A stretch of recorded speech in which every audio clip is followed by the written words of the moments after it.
नमस्कार दोस्तों, मैं आपका अपना फिजिक्स लेक्चरर सुनील रामदेव आप सभी का एपेक्स क्लासेज एजुटेक डिजिटल प्लेटफॉर्म पर हार्दिक अभिनंदन करता हूं। हम जोश के साथ, एंजॉय के साथ, आनंद लेते हुए फिजिक्स का फर्स्ट चैप्टर स्टार्ट करते हैं, इलेक्ट्रोस्टैटिक्स। हमने 11th में अभी तक पढ़ा है, हमने पढ़ा है कण गति की, हमने पढ़ा है प्रक्षेप्य गति, हमने पढ़ा है वर्तुल गति, हमने पढ़ा है उष्मा गति की, हमने पढ़ा है गति की। तो ये गति जो वेव मोशन जो कहलाता है हमारा तरंग वाला चैप्टर है वो भी पढ़ा हमने, विकिरण पढ़ा हमने। तो बहुत सारे चैप्टर पढ़े। ये सब के सब जो होते हैं ये एक भौतिक विज्ञान का एक बहुत विशाल सा पेड़ है और ये सभी उस पेड़ की बहुत सारी शाखाएं हैं। तो ये कण गति की भी एक शाखा है, उष्मा गति की भी एक शाखा हो गई। तो ये अलग प्रकार की शाखाएं होती है जो 11th में पढ़ ली अपन ने। उसी प्रकार से फिजिक्स में हम 12th की बात करना चाहें तो हम देखेंगे पहले ही चैप्टर आता है जिसका नाम है स्थिर विद्युत की। यह भी एक भौतिक विज्ञान की शाखा है। इस भौतिक विज्ञान की शाखा को देखने से पहले हम देखते हैं एक नाम आया है विद्युत चुंबकत्व। ये विद्युत चुंबकत्व भी एक भौतिक विज्ञान की शाखा है। अब विद्युत चुंबकत्व कहते हैं किसे हैं? तो हमने पढ़ा कि साहब यदि इस प्रकार से देखिए, यदि आवेश हमारा, यदि आवेश स्थिर अवस्था में होगा, यदि यह आवेश स्थिर अवस्था में है, ये मान लिया मैंने ये आवेश है और ये रेस्ट पोजीशन में है, स्थिर अवस्था में होगा। यदि मेरा आवेश गतिशील अवस्था में होगा, गति कर रहा होगा, तो ये आवेश जिन जिन घटनाओं को देगा हम उसका अध्ययन करेंगे। ये गतिशील आवेश जिन जिन घटनाओं को देगा हम उसका अध्ययन करेंगे। तो इसका मीनिंग है यदि आवेश मेरा स्थिर हो या चाहे आवेश गतिशील हो, और ये गतिशील या स्थिर आवेश जिन जिन घटनाओं को देते हैं उन घटनाओं का जो हम अध्ययन करेंगे उस भौतिक विज्ञान की शाखा को विद्युत चुंबकत्व कहते हैं।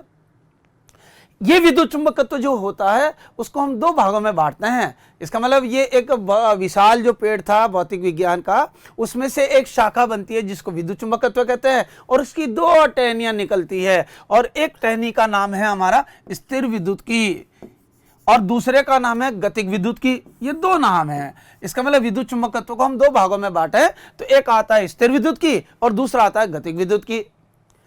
इसमें किसका अध्ययन करते हैं और उसमें किसका अध्ययन करेंगे? तो देखिए कि हमने कहा है कि जब कभी भी आवेश स्थिर अवस्था में होगा तो उस जो वो घटना देगा उसका हम जिस शाखा में अध्ययन करेंगे उस भौतिक विज्ञान की शाखा को या ब्रांच को हम क्या कहते हैं? स्थिर विद्युत की कहते हैं। इसी प्रकार से गतिक विद्युत की किसे कहे? तो जब कभी भी आवेश हमारा गतिशील अवस्था में होगा तो ये जिन घटनाओं का हम अध्ययन करेंगे उसको हम गतिक विद्युत की कहेंगे। इसीलिए हमने कहा है कि स्थिर विद्युत की क्या चीज हो गई? तो जिसमें आवेश कैसी अवस्था में रहता है? स्थिर अवस्था में। और गतिक विद्युत की क्या चीज हो गई? जिसमें आवेश कैसी अवस्था में रहता है? गतिशील अवस्था में रहता है। यह गतिशील अवस्था में रहेगा। ठीक। अब ये गतिशील अवस्था में रहता है तो हम उस भौतिक विज्ञान की शाखा को हम क्या कहेंगे? गतिक विद्युत की कहते हैं। तो स्थिर विद्युत की और एक दूसरी आती है गतिक विद्युत की। तो हम इस तरीके से उसको एक्सप्लेन कर सकते हैं कि हम स्थिर विद्युत की किसे कहें? तो हम स्थिर विद्युत की कह सकते हैं कि साहब यदि इस तरीके से ये स्थिर विद्युत की क्या हो गई कि भौतिक विज्ञान की वह शाखा जिसमें आवेश कैसी अवस्था में रहे? स्थिर अवस्था में रहे, रुकी हुई अवस्था में रहे, और स्थिर अवस्था में स्थित आवेश जिन जिन घटनाओं को देगा हम उसका जो अध्ययन करते हैं उस भौतिक विज्ञान की शाखा को स्थिर विद्युत की कहते हैं। यह स्थिर विद्युत की कहलाती है। गतिक विद्युत की परिभाषा लिखनी हो तो हम कैसे दे देंगे कि भौतिक विज्ञान की वह शाखा जिसमें गतिशील आवेश से संबंधित घटनाओं का अध्ययन किया जाए, इस प्रकार की शाखा को हम गतिक विद्युत की कहते हैं। यह गतिक विद्युत की कहलाती है। तो स्थिर विद्युत की में हम बात करें तो हमने भौतिक विज्ञान की वह शाखा जिसमें स्थिर आवेश से संबंधित घटनाओं का अध्ययन किया जाए उसे स्थिर विद्युत की कहेंगे। इसका मतलब आवेश जो होगा वह स्थिर अवस्था में होगा, रुकी हुई अवस्था में होगा। अब ये रुकी हुई अवस्था में आवेश क्या क्या प्रदर्शित करता है उसका हम अध्ययन करते हैं। कौन कौन सी घटनाओं को देगा ये? कौन कौन सी घटनाओं को देता है, हम उसका अध्ययन जो करेंगे उस भौतिक विज्ञान की शाखा को हम क्या नाम देंगे, स्थिर विद्युत कह देंगे। अब हम बार बार बोलते जा रहे हैं आवेश गतिशील हो, आवेश स्थिर हो, तो आवेश है क्या चीज, तो हम बात करना चाहेंगे सबसे पहले आवेश के बारे में। तो आवेश क्या चीज होती है उसको हम देखें। तो आवेश के बारे में देखा जाए तो सबसे पहले देखेंगे कि आवेश क्या चीज होती है। आवेश किसी वस्तु का नाम नहीं है, ये किसी न किसी पदार्थ का, वस्तु का, कण का एक गुण होता है। ठीक है साहब, ये गुण होता है। गुण का क्या मीनिंग हुआ, हमने कई बार सुना है कि ये इंसान बहुत अच्छा है, ये इंसान बहुत ईमानदार है, ये हार्ड वर्कर है, बहुत मेहनती है, बहुत अच्छा काम कर जाता है। इन सभी में आप देखेंगे तो किसी इंसान का नाम नहीं आया, उस इंसान के बारे में, उसके गुण के बारे में बात कही गई है। इसी प्रकार से हम आवेश के बारे में बात करना चाहें तो आवेश किसी वस्तु का नाम नहीं है, उस वस्तु का क्या है, गुण है। अब गुण कैसे, जैसे हमने एग्जाम्पल दिया, ईमानदार है, अच्छा स्टूडेंट है, अच्छा विद्यार्थी है, तो ये कैसे पता लगे कि ये ईमानदार है, तो बहुत सारी उसने कई घटनाएं दी होगी कि साहब हमेशा ऐसा काम पड़ा तो ईमानदारी से वापस काम कर दिया, उसने ये काम किया तो भी ईमानदारी से कर दिया, तो पता लग गया। उसको घटनाएं देनी पड़ेगी, कहने से नहीं होगा, उसको घटनाएं देनी होगी, तब जाकर हम कहते हैं नहीं यार वो तो ईमानदार है।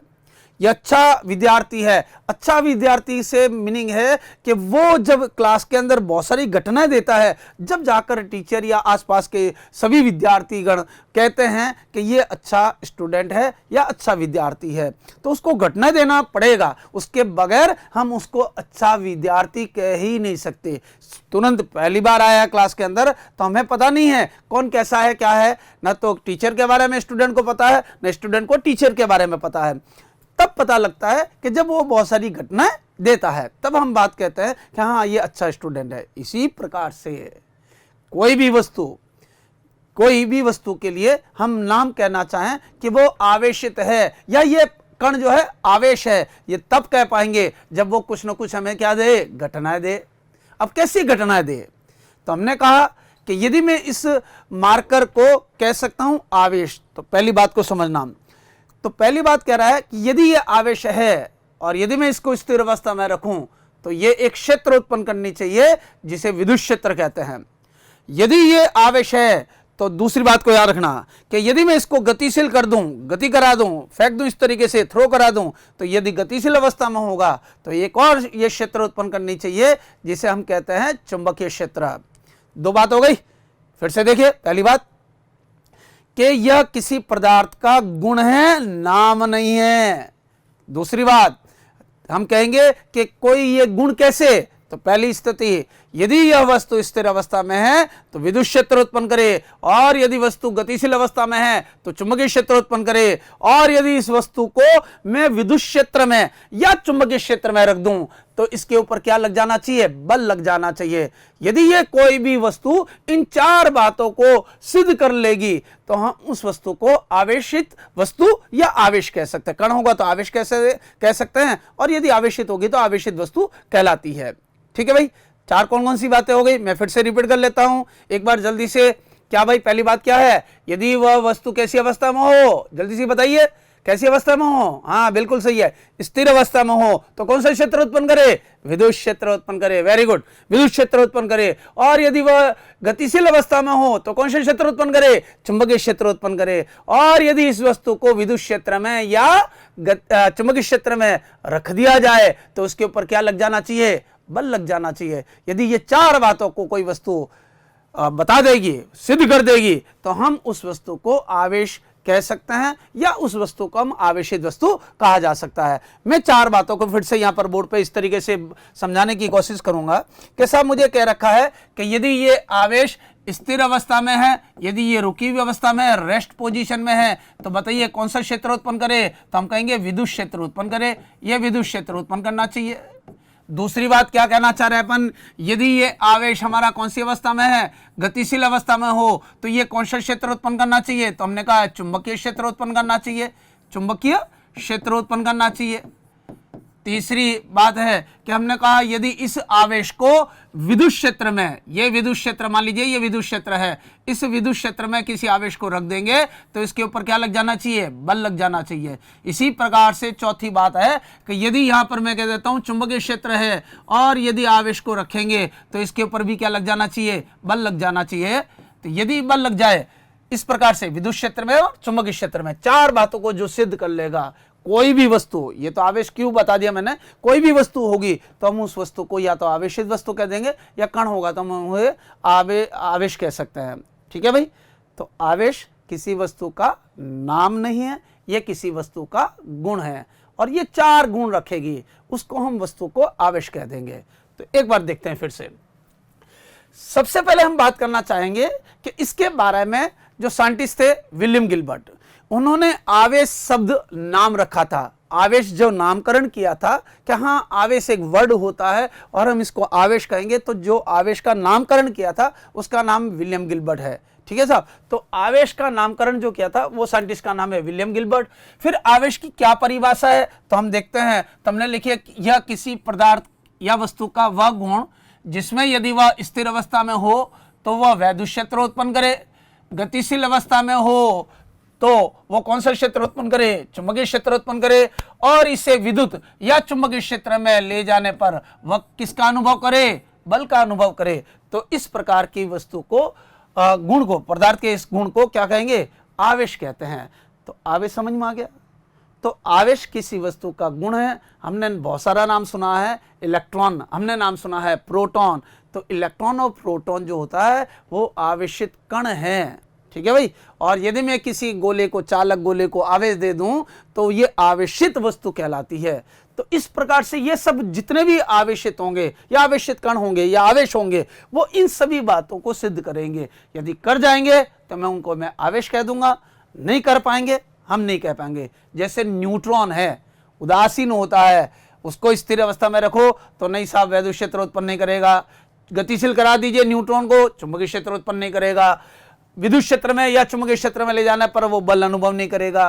तो मैं न्यूट्रॉन को आवेशित नहीं कह सकता। इसीलिए न्यूट्रॉन जो होता है वो उदासीन है, आवेशित नहीं है। बात समझ आ गई। तो आवेश इसे कहते हैं।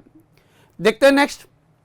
हमने नाम सुना है बेंजामिन फ्रैंकलिन नाम के एक साइंटिस्ट थे। उन्होंने कहा सब ये आवेश जो होता है वो दो प्रकार का होता है। हमने नाम सुना है धनावेश, हमने नाम सुना है ऋण आवेश होता है। तो आवेश कितने प्रकार के हो गए, दो प्रकार के। और किसने जानकारी दी हमें, ये बेंजामिन फ्रैंकलिन नाम के साइंटिस्ट थे। उन्होंने कहा ये आवेश जो होगा वो दो प्रकार का होता है, एक धनात्मक आवेश होगा और एक ऋणात्मक आवेश होता है। तो साहब धनात्मक आवेश किसे कहें, तो धनात्मक आवेश किसे कहेंगे अपन, हमने नाम बहुत सारा सुना है, प्रोटॉन जो होता है, इलेक्ट्रॉन जो होता है, इलेक्ट्रॉन ऋणावेशित होता है जबकि प्रोटॉन जो होता है वह धनावेशित होता है। तो धनावेश किसे कहें इसको समझेंगे। मान लीजिए एक कोई वस्तु है, ये मान लिया एक वही वस्तु है, इस वस्तु के अंदर हमने मान लिया कि 100 प्रोटॉन है और 100 ही इलेक्ट्रॉन है, मान लिया हमने ऐसा। इसका मतलब ये 100 जो होगा प्रोटॉन होंगे जो धनावेशित है, ये धनावेश है, और ये 100 इलेक्ट्रॉन है वो ऋणावेश है। तो मुझे पूछे बताइए इसके अंदर टोटल आवेश की मात्रा कितनी है, तो मैं कहूंगा 0 है, क्योंकि जितना धनावेश है उतना ही ऋणावेश आ गया। तो कुल आवेश की मात्रा कितनी हो गई, 0 हो गई। ऐसी वस्तु को हम उदासीन वस्तु कहते हैं। ये उदासीन वस्तु कहलाती है। समझ गए भाई। ऐसी वस्तु को न्यूट्रल कहते हैं। जैसे न्यूट्रॉन होता है, ये तो आवेश है, इसमें न्यूट्रल होता है, वो अलग चीज हो गई, उदासीन कहते हैं, है ना, न्यूट्रॉन नहीं कहेंगे, अलग है वो। तो उदासीन कहता है, ये उदासीन वस्तु हो गई। हमने कहा साहब मान लीजिए अब मैं इसमें से 5 इलेक्ट्रॉन को यहां से बाहर भेज देता हूं, वहां से बाहर भेज दिया भाई, 5 इलेक्ट्रॉन को बाहर भेज दिए। जैसे ही बाहर भेजोगे तो मेरे पास में एक यह वस्तु की इस प्रकार से बन जाएगा ये वस्तु। अब यह वस्तु इस प्रकार से बना तो ये बन जाता है, ये वस्तु बनी। अब इसमें 100 प्रोटॉन थे, 100 ही रहेंगे। प्रोटॉन तो हमने कहीं ना दिया ना लिया, तो 100 प्रोटॉन नहीं थे, लेकिन 5 इलेक्ट्रॉन बाहर निकाल दिए तो यहां पर इलेक्ट्रॉनों की संख्या कितनी हो गई भाई, 95 रह गई। अब देखिए मैं इसमें टोटल कहना चाहूं कि बताइए कितना धनावेश है और कितना ऋणावेश है। तो साहब यहां पर लिखा जाए तो 100 तो प्रोटॉन हो गए, और बताइए यहां पर इलेक्ट्रॉनों की संख्या कितनी हो गई, 95 हो गई। तो टोटल पूछा जाए इसके ऊपर तो हम कहेंगे ये 100 में से 95 गई, ये प्लस का 5 रह जाता है, तो ये धनावेशित वस्तु कहलाती है। यदि प्लस का आ जाए तो उसको हम धनावेशित कहेंगे और माइनस का आ जाए तो ऋणावेशित वस्तु कहेंगे। तो मुझे कैसे पता लगा कि साहब ये धनावेशित हो गई? ऐसी वस्तु को हम पॉजिटिव चार्ज कहेंगे, ये धनावेशित वस्तु कहलाती है, ये धनावेशित वस्तु कहलाएगी। अब धनावेश को मुझे एक्सप्लेन करना, इसी बात को लेकर आराम से तसल्ली के साथ समझिए आप। अपन ने क्या कहा, फिर से देखें, उदासीन में क्या होगा, जितने प्रोटॉन उतने इलेक्ट्रॉन, उदासीन वस्तु कहलाती है। हमने कहा ये धनावेशित है, तो क्या बताओ इसमें जितने प्रोटॉन उतने इलेक्ट्रॉन है क्या भाई? नहीं साहब, इसमें 100 तो प्रोटॉन है, 95 इलेक्ट्रॉन है, तो है क्या, कौन ज्यादा कौन कम? तो हम कहेंगे साहब इलेक्ट्रॉन की संख्या कम है, किसकी तुलना में? प्रोटॉन की तुलना में इलेक्ट्रॉन की संख्या कम है। तो डेफिनेशन ही यही है, परिभाषा भी यही है, कॉन्सेप्ट भी यही है। धनावेश किससे कहें तो हम कहेंगे किसी वस्तु में इलेक्ट्रॉनों की संख्या प्रोटॉनों की तुलना में कम हो, ऐसी वस्तु को धनावेशित वस्तु कहते हैं। समझ आ गए भाई? फिर से देखिए क्या कहना चाह रहे हैं, जिसमें देखो इलेक्ट्रॉन को लेना है और तुलना किसके साथ करनी है? प्रोटॉन के साथ तुलना करना। इलेक्ट्रॉन को लेंगे कि भाई ज्यादा या कम देखेंगे किसको? इलेक्ट्रॉन को देखना। और किसके साथ देखना? मुझे प्रोटॉन के साथ, तुलना प्रोटॉन के साथ करना है। तो किसी वस्तु में, फिर से रिपीट करता हूं बात को, किसी वस्तु में इलेक्ट्रॉनों की संख्या, इलेक्ट्रॉन को लेंगे, इलेक्ट्रॉनों की संख्या प्रोटॉनों की तुलना में कम हो, ऐसी वस्तुओं को हम क्या कहेंगे? धनावेशित वस्तु कहते हैं। तो ये धनावेशित वस्तु है और ये उदासीन वस्तु है। समझ में आ गई? तो देखिए साहब, हमने कहा बेंजामिन फ्रैंकलिन ने कहा आवेश 2 प्रकार का होता है। पहला वाला आवेश कहलाता हमारा धनात्मक आवेश और दूसरा वाला आवेश कहलाता हमारा ऋणात्मक आवेश। तो धनात्मक आवेश क्या चीज हो गई? हम कहेंगे किसी पदार्थ या वस्तु या परमाणु में इलेक्ट्रॉनों की संख्या प्रोटॉनों की तुलना में कम हो, उसे धनावेश वस्तु या परमाणु कहते हैं, अर्थात धनात्मक आवेश कहा जाता है। ठीक है भाई? तो मान लिया किसी वस्तु में इतने सारे प्रोटॉन हैं और इस तरीके से बता दिया जाए, तो ये वाला जो वस्तु कहलाएगी हमारी, ये धनावेशित वस्तु कहलाती है। कोई डाउट नहीं इसमें से? तो धनावेश वस्तु किसे कहेंगे? किसकी संख्या लेंगे हम? इलेक्ट्रॉन की संख्या लेंगे। किसके साथ तुलना करनी बेटा? प्रोटॉन के साथ तुलना करना। इलेक्ट्रॉन की संख्या क्या होनी चाहिए? कम या ज्यादा? कम होनी चाहिए। वेरी गुड, कम होनी चाहिए।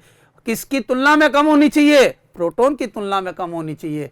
तो यदि इलेक्ट्रॉन की संख्या प्रोटॉनों की तुलना में कम होगी, वो वस्तु मेरी धनावेशित कहलाएगी। बहुत सिंपल सा कंसेप्ट। ठीक है भाई? इलेक्ट्रॉन कम है, तुलना करना प्रोटॉन के साथ, तो वस्तु हमेशा धनावेशित हो जाएगी। ठीक, हम देखते हैं दूसरे प्रकार का जो ऋणात्मक आवेश या ऋणावेश जिसको कहते हैं। ये ऋणात्मक आवेश क्या चीज होती है? ऋणात्मक आवेश के बारे में बात करना चाहें तो ऋणात्मक आवेश क्या चीज हुई?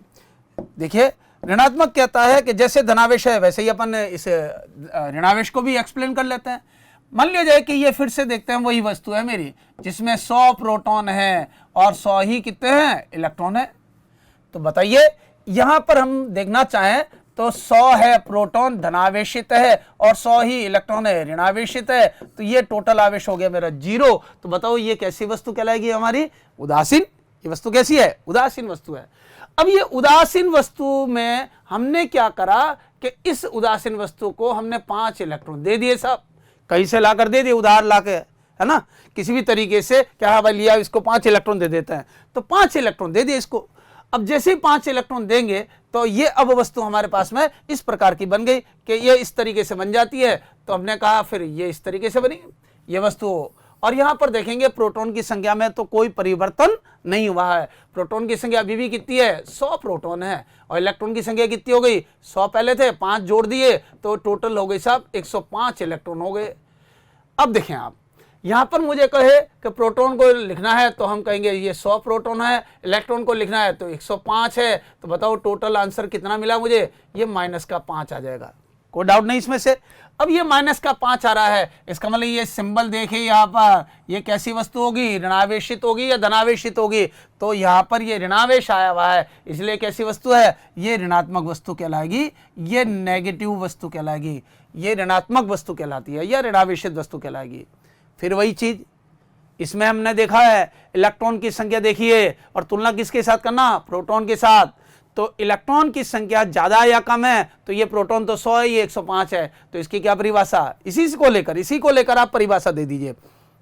हम कहेंगे किसी भी वस्तु में इलेक्ट्रॉनों की संख्या प्रोटॉनों की तुलना में क्या हो, हाँ बिल्कुल सही कह रहे हैं, क्या हो, ज्यादा हो।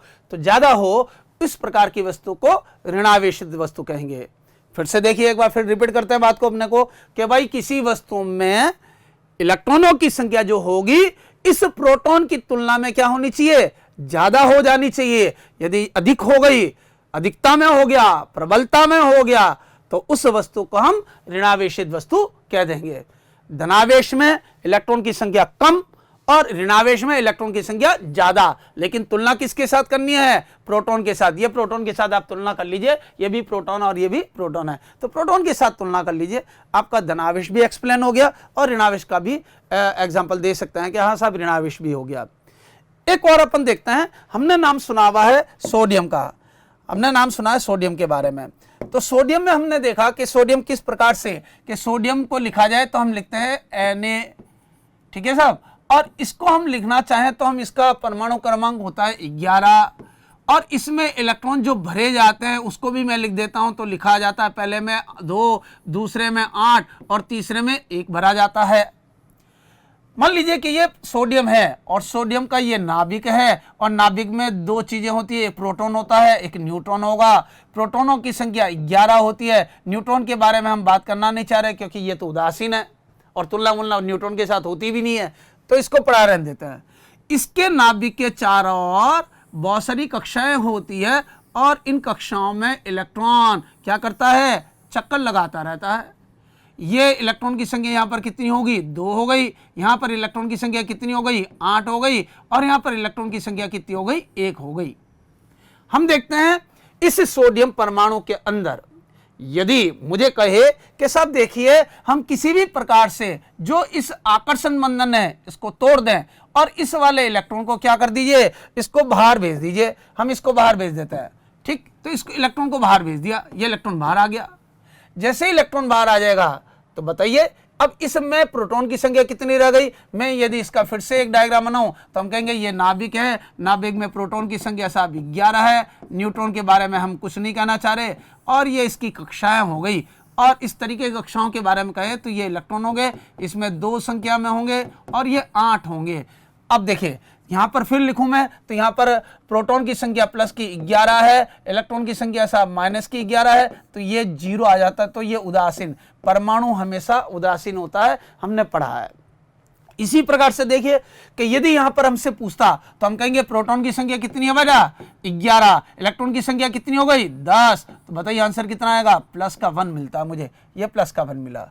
इसका मीनिंग होता है इस परमाणु को हम सोडियम आयन, ये Na+ लिखा जाता है, ये धनावेशित होता है क्योंकि इसमें इलेक्ट्रॉनों की संख्या प्रोटॉनों की तुलना में क्या है, कम है, इसलिए ये धनावेशित कहलाता है। किसी भी प्रकार से कर सकते कि नहीं कर सकते अलग मैटर है। हम किसी भी प्रकार से यदि एक इलेक्ट्रॉन इसको दे देते तो इलेक्ट्रॉन की संख्या कितनी हो जाती, 12, प्रोटॉन कितने हो गए, 11, तो मुझे आंसर कितना मिलता, माइनस का 1 मिल जाता। इसका मीनिंग है ये ऋणावेशित हो जाता। इसी तरीके से तो धनावेश व ऋणावेश को हम एक्सप्लेन कर सकते हैं, और तुलना किसके साथ करनी है, प्रोटॉन के साथ, कोई डाउट नहीं। एक धनावेशित होता है और एक ऋणावेशित होता है। तो आवेश के बारे में हम देखें तो आवेश जो होगा वो 2 प्रकार का होता है, एक धनावेशित होगा और एक ऋणावेशित होता है। हम छोटी छोटी बातें आवेश के बारे में और कर लेते हैं। आवेश हम कहें तो उसका मात्रक जो होता है वो इस प्रकार से हम कैलकुलेट करना चाहें तो इसका एक ऐसा ही मात्रक जिसको कहते हैं, या MKS मात्रक भी कह सकते हैं। MKS मात्रक जो होता है वो कूलाम होता है। आएगा कैसे, पहले इसको समझते हैं अपन। देखिए यहाँ पर हमने 10th में भी पढ़ा है, एक धारा की परिभाषा होती है Q/T, और डेफिनेशन बोलते हैं तो इस तरीके से लिखते हैं, आवेश प्रवाह की दर को धारा कहते हैं। तो आवेश प्रवाह की दर क्या हो गई, I बराबर क्या लिख दिया अपन है, Q/T। अब देखिए मुझे आवेश चाहिए तो आवेश Q बराबर, इसको व्रज गुणनफल कीजिए, उधर ले जाइए आप, व्रज गुणा कीजिए तो I इंटू क्या लिख देंगे, T आ जाएगा। तो I है धारा और T है समय, इसका मात्रक होता है एम्पियर। हमने 11 में भी पढ़ा है, जो एक मूल भौतिक राशि है, समय है, इसका मात्रक होता है सेकंड, ये भी एक प्रकार की मूल भौतिक राशि होती है। तो मुझे आवेश का मात्रक पूछे तो मैं क्या कहूंगा, एम्पियर इंटू क्या आ जाएगा, सेकंड होगा। तो इसका मात्रक जो मिलता है हमें एम्पियर इंटू सेकंड लिखा हुआ है, ये एम्पियर इंटू सेकंड होगा, ठीक है भाई। तो एम्पियर इंटू सेकेंड लिख देंगे। अब देखिए मुझे इसको एम्पियर इंटू सेकेंड को एक और कहते हैं जिसको बोलते हैं कुलाम, ये कुलाम होता है। तो इसका मात्रक हम ज़्यादातर जो लिखते हैं वो कुलाम लिखा जाता है, ऐसा ही मात्रक पूछे हम कुलाम लिखते हैं, ठीक। MKS भी कुलाम ही कहलाता है।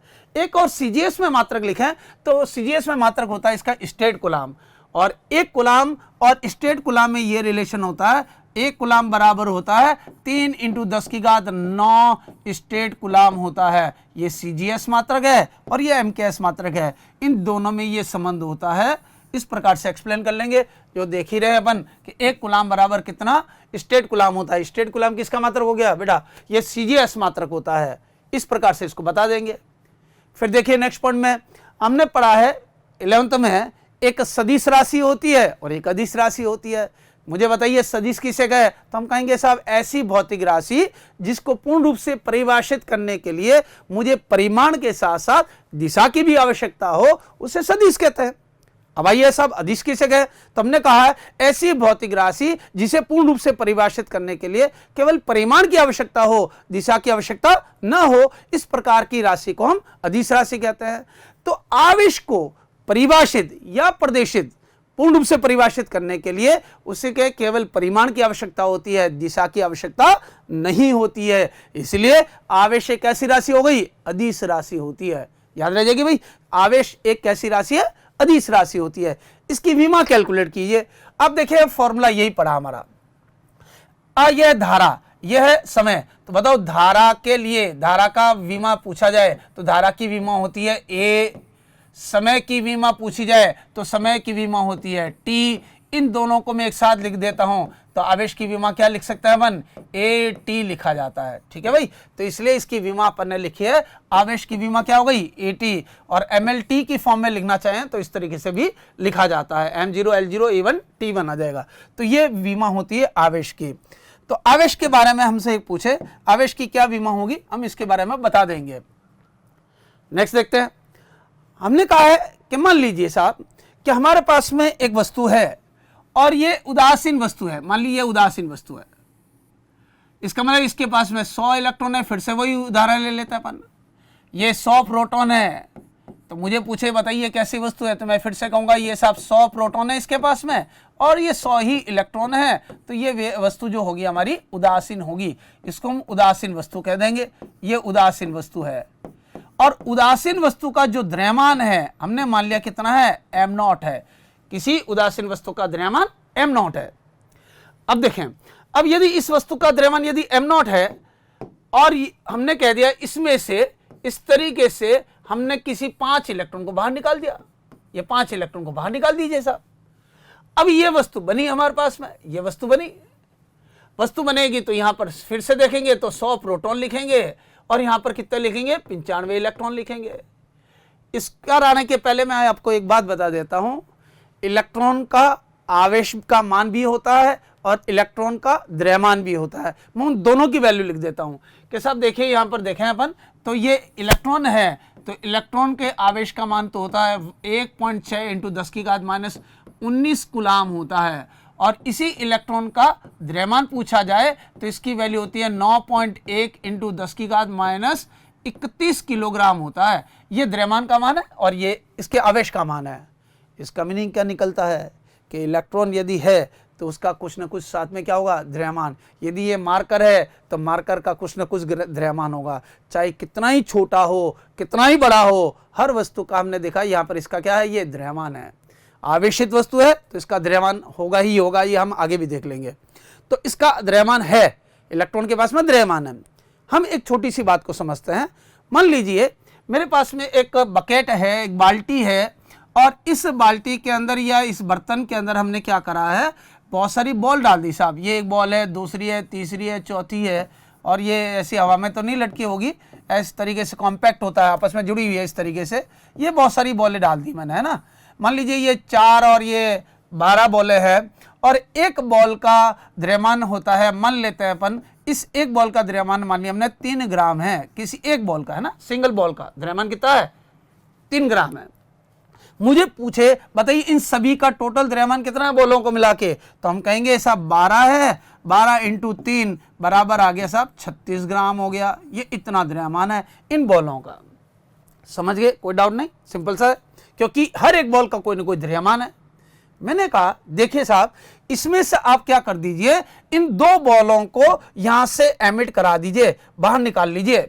बाहर निकाल लेते हैं, तो ये एक बॉल को बाहर निकाल दिया मैंने, ये दूसरी बॉल को भी बाहर निकाल दिया। अब बताओ कितनी बॉलें रह गई, तो साहब ये 4 और 4 8, 8 और 2 10 रह गई। अब मैं आपसे पूछूं, बताइए इन सभी बॉलों का द्रव्यमान कितना, तो आप कहेंगे साहब ये देखिए, ये 10 × 3 बराबर कितना द्रव्यमान हो गया, 30 ग्राम हो गया। तो बताए बॉल को निकालने से द्रव्यमान पर क्या प्रभाव पड़ा, साहब द्रव्यमान के मान में कमी हो गई। समझे बात को? उसी तरीके से मैं उसी बात को समझा रहा हूं जो आप समझ गए, उसी को ले रहे हैं बेटा अपन, है ना। अब देखिए अपन ने क्या करें, ये 100 इलेक्ट्रॉन जो है ना, वो बॉल मान लीजिए 100 बॉलें हैं और एक इलेक्ट्रॉन का कुछ ना कुछ क्या है, द्रव्यमान। जब यहां से ये 5 इलेक्ट्रॉन बाहर निकल जाएंगे, 5 इलेक्ट्रॉन बाहर निकल गए, तो इलेक्ट्रॉन के साथ साथ कौन चला गया, द्रव्यमान।